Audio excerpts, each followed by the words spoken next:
Batting অ্যাপ্রোচে দিন বদলের গান গাইল মাহিদুল ইসলাম অঙ্কনের ব্যাট।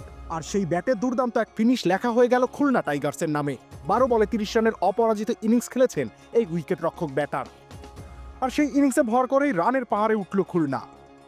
প্রচলিত পাওয়ার হিটার অঙ্কন কোনোদিনই ছিলেন না। বাংলাদেশ প্রিমিয়ার লিগের গেল আসরে তিনি আলোচনায় এসেছিলেন, যদিও সেই আলোচনায় ছিল তার অ্যাঙ্করিং রোলকে কেন্দ্র করে।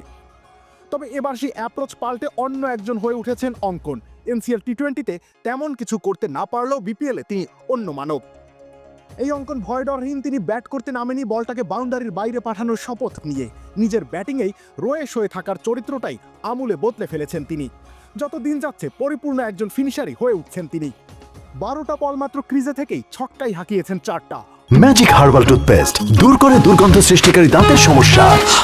ইয়েস, দেখাও তোমার ম্যাজিক। 18তম ওভারে পঞ্চম বলে আফিফ হোসেন সাজঘরে ফেরার পর ক্রিজে আসেন অঙ্কন। দলের রান তখন 173।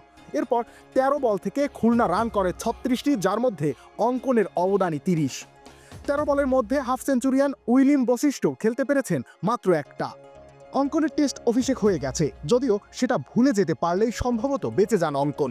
অপরিণত অবস্থাতেই ওয়েস্ট ইন্ডিজের মাটিতে সাদা পোশাকে অভিষেক হয়ে গেছে তার। তবে সাদা পোশাকের চেয়ে এই সময় 20 ওভারের ক্রিকেটেই বেশি সরব অঙ্কন। অঙ্কনের এই আঁকিবুকি চলুক লম্বা সময় ধরে। রবিউল ইসলাম রানী, খেলা 71।